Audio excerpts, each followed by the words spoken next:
Hello everyone, my dear student of class 10th। कल मेरी अपने कुछ विद्यार्थियों से बात हुई तो उन्होंने कहा कि रियल नंबर में मुझे प्रॉब्लम आ रही है और रियल नंबर के सभी क्वेश्चन बन नहीं पा रहे हैं।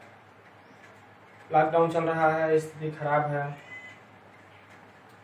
क्लास में प्रत्यक्ष रूप से जो आदमी क्लास लेता है, पढ़ाता है, स्टूडेंट और टीचर आमने सामने बैठे होते हैं तो उसमें हमको लगता है कुछ अच्छा रिस्पांस होता है। ठीक है, तो ये जो समय चल रहा है इसमें कुछ कर भी नहीं कर सकते हैं, यही एक रास्ता भी है।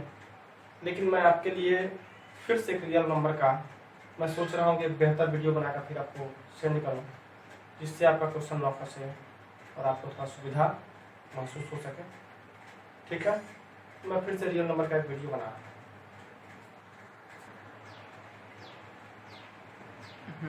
डियर फ्रेंड्स, जहाँ तक आप लोग जानते होंगे ये क्या होता है, डिविडेंट होता है, डिवाइडेंट होता है। ये क्या है? डिवाइडेंट है, डिवीजन है, क्वोशिएंट है, रिमाइंडर है। ठीक है, होता क्या है? Dividend equal to divisor into quotient plus remainder. ठीक है, ठीक है। Suppose that 98 divided by 17,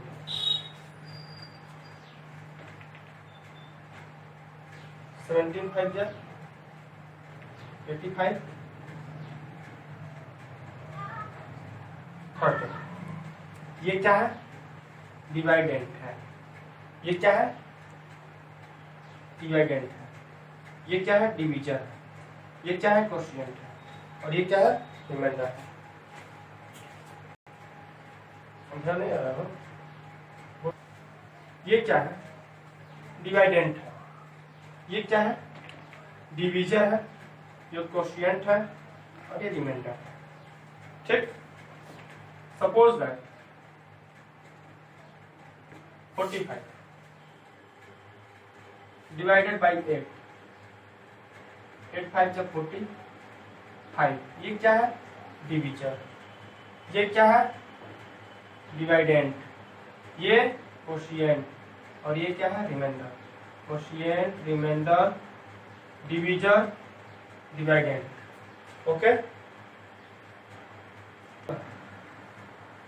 3 minute. First आपका जो एक्सरसाइज है उसमें इक्विलिड डिवीजन एल्गोरिथम का प्रयोग किया है। ये है क्या? क्वेश्चन एक देखो, using Euclid division algorithm find the HCF of number 8 6 7 and 2 5। Solution. There are two numbers in question 8 6 7। we have two numbers 8 6 7 and 2 5 5।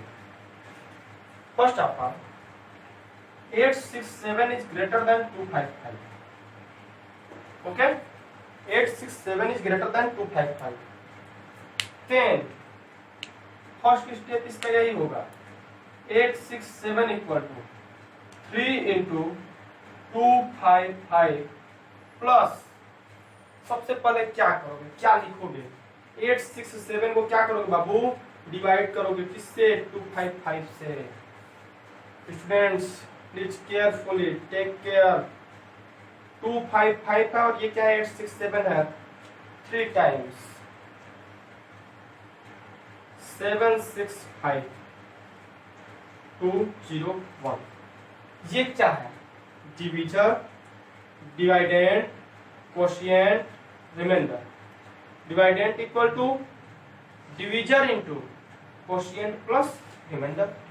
जो मैं अभी बताया हूं उसी को मैं प्रयोग कर रहा हूं, उसी का यूज कर रहा हूं। ओके, देखो यहां पर क्या हुआ, डिवाइडेंट, क्वोशिएंट, डिवीजर, रिमाइंडर। अब मुझे नहीं डिवाइडेंट से मतलब है और नहीं कोशिएंट से मतलब है, मुझे मतलब बस एक चीज से है, वो भी किससे है, मुझे मतलब है इससे। ये क्या है, डिवीजर से और रिमाइंडर से। किससे मतलब है, डिवीजर से और रिमाइंडर से। मुझे किससे मतलब है, डिवीजर से और रिमाइंडर से। फिर बोल रहा हूँ, मैं प्रयास कर रहा हूँ कि आपको अच्छे से समझ में आ जाए, क्योंकि इस पर क्वेश्चन आएंगे और आपको क्वेश्चन न फंसे। ठीक है, आप हर एक क्वेश्चन बना जाए, कहीं से न फंसे। ठीक है, 255 क्या है, डिवीजर है, 102 क्या है, रिमाइंडर है। ठीक है, ये फर्स्ट स्टेप हमारा हो गया। सेकंड स्टेप कौन है, ये क्या है, कुछ मत करो, ये स्टेप फर्स्ट है। स्टेप सेकंड यहाँ पर लिख दो, डिवीजर क्या है 255 है एंड रिमाइंडर क्या है 102 है। स्टेप सेकंड क्या हो जाएगा, मुझे किससे मतलब नहीं होता है, डिवाइडेंड से और कोशिएंट से मतलब नहीं होता है। किससे मतलब नहीं होता है, डिवाइडेंड से और कोशिएंट से मतलब नहीं होता है। फिर क्या लिखेंगे, 255 इक्वल टू 2 इंटू 102, 2 इंटू 102। फिर डिवाइड करोगे बाबू, फिर डिवाइड करोगे 255 102 2 टाइम्स 204 इक्वल टू क्या आ गया 51। ये क्या है, divisor, dividend, quotient, remainder. 2 into 102 plus 51। मुझे किससे मतलब नहीं है, डिवाइडेंड से और कोशिएंट से कोई मतलब नहीं। डिवाइडेंड से और कोशिएंट से कोई मतलब नहीं। देखो हम देखते आए हैं कि फर्स्ट स्टेप के बाद जो डिवीजर था वो डिविडेंड बन जा रहा है, डिवाइडेंट बन जा रहा है, और जो रिमाइंडर था वो डिवीजर बन जा रहा है। क्या चेंजिंग हुआ है, जो डिवीजर था डिवाइडेंट बन गया, यहाँ के लिए डिवाइडेंट बन गया, और जो रिमाइंडर था वो क्या हो गया, डिवीजर हो गया नेक्स्ट स्टेप के लिए। और फिर यहाँ पर देखो, फिर स्टेप थर्ड के लिए क्या हो जाएगा, 102 किसका काम करेगा, डिवीजर का, नहीं डिवीजर का पहले करता था, अब किसका करेगा, डिवाइडेंट का। अब किसका करेगा, डिवाइडेंट का। ये क्या है, कोशिएंट है, कोशिएंट है नहीं, ये रिमाइंडर है। ये क्या है, रिमाइंडर है। अब ये किसका काम करेगा, डिवीजर का काम करेगा। क्या हो जाएगा 51 इंटू 2, ठीक है, प्लस रिमाइंडर क्या हो जाएगा बाबू 0। जब रिमाइंडर 0 हो जाएगा तो यही हमारा क्या हो जाएगा, HCF हो जाएगा। जो रिमाइंडर में यहाँ पे आया है, तो यहाँ पर रिमाइंडर आया हो और यहाँ पर क्या हो, डिवीजर हो। ठीक है, एक स्टेप पहले क्या हो, रिमाइंडर हो, और एक स्टेप बाद क्या हो, डिवीजर हो। और फिर उस स्थिति में, उस सिचुएशन में, जिस सिचुएशन में रिमाइंडर क्या हो गया हो, 0 हो गया हो, तो यहाँ पर HCF क्या हो जाएगा, HCF हो जाएगा 51। HCF क्या हो जाएगा बाबू 51। फिर समझ लो, इससे डिवाइड करेंगे, इसको डिवाइड करने के बाद quotient into divisor plus remainder. अगले स्टेप के लिए ये डिवाइडेंट हो जाएगा और ये डिवीजर हो जाएगा। फिर वही काम करते करते इस स्थिति तक जाएंगे, उस स्टेप तक जाएंगे जिस स्टेप में रिमाइंडर क्या हो जाए, 0 हो जाए। जिस स्टेप में रिमाइंडर क्या हो जाए, 0 हो जाए। क्या कर रहा है, using Euclid division algorithm find the HCF ऑफ numbers 6, 1, 2, 13, 14. We have two numbers. We have two numbers in question 6, 1, 2 and 1, 3, 1, 4. Give 1, 3, 1, 4 is greater than 6, 1, 2. Greater than 6, 1, 2. हम डिवाइड करेंगे 6, 1, 2 से 1, 3, 1, 4। 2 टाइम्स क्या बच जाएगा 90। आप जानते हो ना ये क्या है, dividend.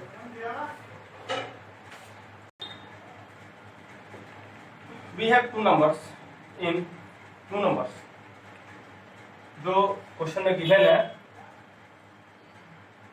612 and 1314. 1314 is greater then 612. ये क्या है? Dividend, divisor, quotient, remainder. 1314 equal to 612 2 into 612 plus 90. ये हो गया स्टेप 1.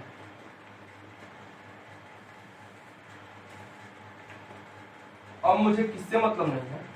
डिवाइडेंड से और क्वोशिएंट से. मतलब किससे है? मतलब किससे है? रिमाइंडर से. और ये क्या है? डिविजर से. डिविजर अगले स्टेप में डिवाइडेंड का काम करेगा और ये जो है अगले स्टेप में रिमाइंडर अगले स्टेप में डिविजर का वर्क करेगा. स्टेप 2 जब हम लेते हैं 612 इक्वल टू 612 90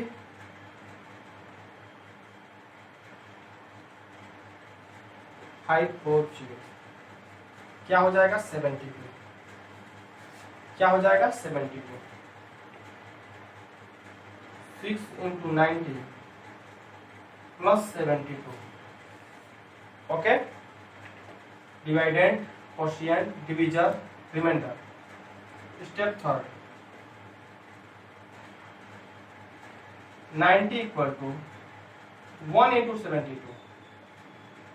और मतलब किससे है? 90 से और 72 से. 1 इंटू 72 प्लस 18. ठीक है. और मतलब इससे भी नहीं है, इससे भी नहीं. नहीं डिवाइडेंड से, नहीं क्वोशिएंट से. मतलब है डिविजर से और रिमाइंडर से. स्टेप 4 क्या हो जाएगा बाबू? स्टेप 4 हो जाएगा 72 equal to 4 into 18 plus 0. Remainder जब 0 हो जाता है तो हमें एचसीएफ फाइंड हो जाता है. उस स्टेप में हमें एचसीएफ मिल जाता है. देखो यहाँ पर जो रिमाइंडर हो और यहाँ पर क्या हो? डिविजर हो. तो वही क्या होता है? वही क्या होता है? एचसीएफ होता है. 18 is the HCF of 18 is the HCF of क्या? 612 and 1314. एचसीएफ क्या हो गया? 18 हो गया. मैं उम्मीद करता हूं कि एल्गोरिथम यूक्लिड एल्गोरिथम से आप लोग एचसीएफ निकालने सीख गए होंगे. If the HCF of 65 and 117 can be written as 65m minus 117, find the value of m. ये क्या है? 65 और 117 का HCF कितना है? ठीक है. तो m की वैल्यू पूछ रहा है. सॉल्यूशन देखो. ये तो क्वेश्चन के अनुसार HCF है ना. क्वेश्चन के अनुसार HCF दिया है लेकिन आपके अनुसार HCF निकाल रहा है. We have two number 65 and 117. 117 is greater than 65. Step first क्या हो जाएगा? 117 equal to 65 into 1 plus divide कर दो. क्या हो जाएगा? 35 और 15 52 हो जाएगा.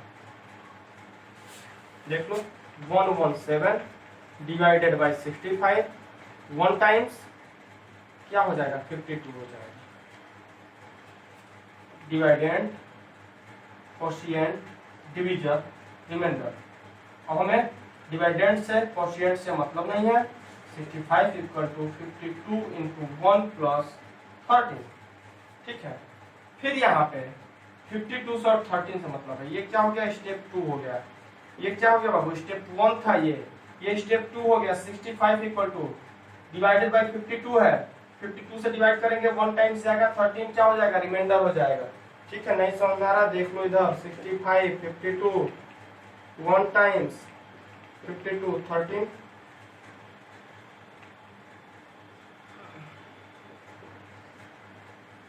52 इक्वल टू 13 इंटू 4 प्लस 0.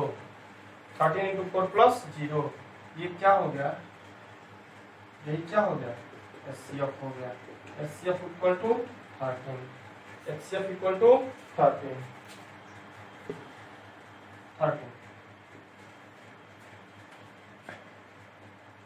अब क्वेश्चन के अनुसार HCF है 65 m माइनस 117 और आपके अनुसार HCF है 13। दोनों को इक्वल कर दो, क्या हो जाएगा 65 m equal to 117 plus 13 equal to 130। 65 m equal to 130, तो m equal to 130 upon 65 2 times m की वैल्यू क्या हो गई 2 हो गई। m की वैल्यू क्या हो गई 2 हो गई। ये क्वेश्चन के अनुसार आपका HCF था, हमारे अनुसार निकाले हैं और निकालने के बाद इसको सॉल्व किए हैं, दोनों को इक्वल किए हैं, इक्वल करके सॉल्व किए हैं, बस ठीक है। अभी तक आप लोग जो भी काम किए हो क्या किए, इक्विलिब्रियम डिवीजन लेमा पे काम किए हो ना। लेमा क्या होता है, ए proven statement proving by another statement, ठीक है। लेमा जो होता है क्या होता है, lemma is a proving statement. Lemma क्या होता है, प्रूविंग स्टेटमेंट होता है जिससे अनदर स्टेटमेंट को क्या किया जाता है, प्रूव किया जाता है, ठीक है। इक्विलिब्रियम डिवीजन लेमा है क्या, a equal to B Q plus R, a equal to B Q plus R. A और बी दो नंबर्स हैं, ए और बी क्या है, दो नंबर्स हैं। a is greater than B, a is greater than B, ठीक है। तो हम इसे क्या बना दिए, डिवाइडेंट बना दिए।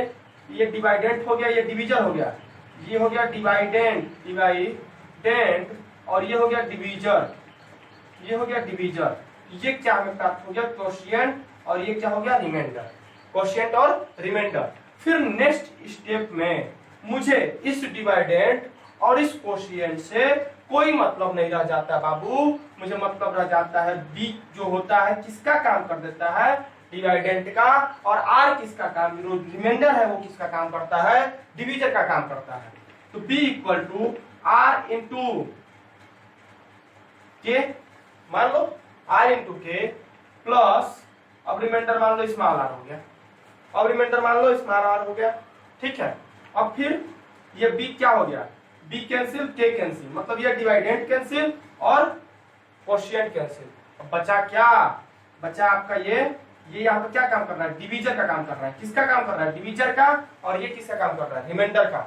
अब ये क्या हो जाएगा, ये डिवीजर जो है डिवाइडेंट हो जाएगा, तो क्या लिखोगे, R equal to small R equal to M into small R plus, मान लो कि रिमाइंडर क्या हो गया, 0 हो गया, मान लो कि रिमाइंडर क्या हो गया, 0 हो गया, तो यही इसका क्या हो गया, HCF हो गया।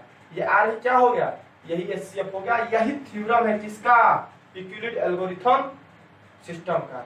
इक्विलिब्रियम एल्गोरिथम सिस्टम का क्या फंडा है, ठीक है, कि दो नंबर होंगे, एक डिवाइडेंट का काम करेगा, एक डिवीजर का काम करेगा। जो बड़ा होगा वो डिवाइडेंट होगा, जो छोटा होगा वो डिवीजर होगा। हम डिवाइड करेंगे तो क्वोशिएंट आएगा, रिमाइंडर आएगा, हम क्वोशिएंट को छोड़ देंगे और डिवीजर को रिमाइंडर को लेकर फिर करेंगे, फिर नेक्स्ट स्टेप में डिवीजर और रिमाइंडर को लेकर फिर करेंगे। तो इस तरह करते जाते हैं और जब तक रिमाइंडर 0 नहीं हो जाता है। जब रिमाइंडर 0 हो जाता है तो उसके पिछले वाले स्टेप का रिमाइंडर और इसमें का डिवीजर, यही दोनों क्या हो जाता है, HCF हो जाता है।